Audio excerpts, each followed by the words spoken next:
আহ, উদীচী 1968 সনে প্রতিষ্ঠিত বাংলাদেশের অন্যতম প্রধান সাংস্কৃতিক সংগঠন।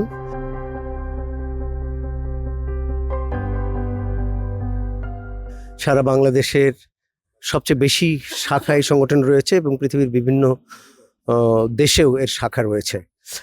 উদীচী ধরুন 1969-এর যে গণ অভ্যুত্থান, তার আগের বাংলাদেশের বিরাজমান সামাজিক, সাংস্কৃতিক এবং রাজনৈতিক পরিস্থিতিতে প্রতিষ্ঠিত একটি সাংস্কৃতিক প্রতিষ্ঠান।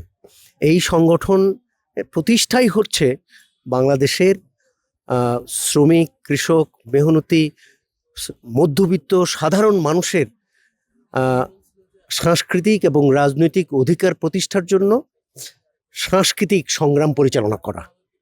সেই লক্ষ্য থেকে উদীচী বাংলাদেশের স্বাধীনতা সংগ্রামে যারা অংশগ্রহণ করেছে তাদের মধ্যে অন্যতম সাংস্কৃতিক প্রতিষ্ঠান। এবং আরও বলা যায় যে 1961 সনে রবীন্দ্র জন্ম শতবার্ষিকী পূর্ব বাংলায় বা বাংলার এই অংশে অনুষ্ঠানের জন্য যারা সংগ্রাম করেছিল, সেই অংশও উদীচী প্রতিষ্ঠার সঙ্গে জড়িত। সেই সমস্ত উদ্দেশ্যকে সামনে রেখে উদীচী বাংলাদেশের স্বাধীনতা সংগ্রামে অংশগ্রহণ করেছে এবং স্বাধীনতার পর স্বাধীনতার যে মর্মবাণী, যে চেতনা, সেই সাম্য, মানবিক মর্যাদা, সামাজিক সুবিচার অর্জনের জন্য হাসি গানে মুখরিত একটি অসাম্প্রদায়িক বাংলাদেশ প্রতিষ্ঠা করার জন্য অনবরত লাগাতারভাবে অব্যাহত সংগ্রাম পরিচালনা করেছে। উদীচী তার সেই সংগ্রাম থেকে কখনোই বিচ্যুত হয় নাই। সকল মানুষের, হিন্দুর জন্যে, মুসলমানের জন্যে, খ্রিস্টানের জন্যে, আদিবাসীর জন্যে, সকলের জন্যে, কোনো বিশেষ সম্প্রদায়ের জন্যে না, সকলের জন্যে সমান অধিকার, সকলের সাংস্কৃতিক অধিকার, সকলের ভাষার অধিকার, সকলের অর্থনৈতিক অধিকার, সকলের রাজনৈতিক অধিকার প্রতিষ্ঠার জন্য সংগ্রাম করেছে।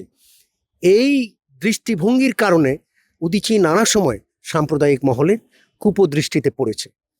এমনি কারণে এই গত বছরের এই 19শে ডিসেম্বর তারিখে একেবারে পূর্বাহ্নে ঘোষণা দিয়ে উদীচী শিল্পী গোষ্ঠীর অফিসে বিকেলবেলা আক্রমণ করা হয়। তার আগে আপনারা জানেন যে বাংলাদেশের শীর্ষস্থানের সাংস্কৃতিক প্রতিষ্ঠান ছায়ানটের অফিসে এবং দেশের শীর্ষ দৈনিক পত্রিকা প্রথম আলো এবং ডেইলি স্টার গুড়িয়ে দেওয়া হয়। এবং এটা খুব পরিষ্কার যে উদীচীর আদর্শ, উদীচীর দৃষ্টিভঙ্গি, উদীচীর সংগ্রামশীলতা, উদীচীর অসাম্প্রদায়িক ভাবাদর্শ, মানুষের জন্য সংগ্রাম, এই কারণেই উদীচীর উপর আক্রমণ করা হয়েছে। এটা অত্যন্ত দুঃখজনক, আমরা মর্মাহত। পাশাপাশি আমরা রাজনৈতিক আমাদের দৃষ্টিভঙ্গির জন্য এই আক্রমণ হয়েছে, এতে কোনো সন্দেহ নাই। এবং যারা আক্রমণ করেছে সেটা আমরা প্রকাশ্যেই সবসময় বলছি যে বাংলাদেশের সাম্প্রদায়িক গোষ্ঠী যারা স্বাধীনতাকে স্বীকার করেনি, স্বাধীনতার বিরোধিতা করেছে, এখন পর্যন্ত যারা স্বাধীনতার চেতনাকে, স্বাধীনতার অর্জনকে তারা ভুলুণ্ঠিত করছে, তছনছ করতে চায়, তারাই আক্রমণ করেছে। এবং সেই মর্ম যাতনাকে ধারণ করে আমরা আমাদের এইবারের এই বাঙালির মননের প্রতীক বাংলা একাডেমি, এই বাংলা একাডেমির বইমেলায় আমরা সেই আমাদের পুড়ে যাওয়া ঘরের আদলে আমাদের স্টলটা করেছি।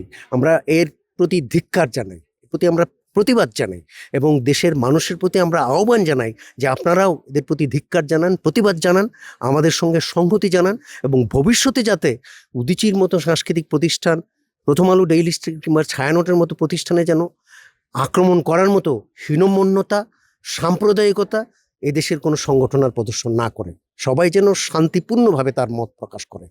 এই হচ্ছে আমার বক্তব্য।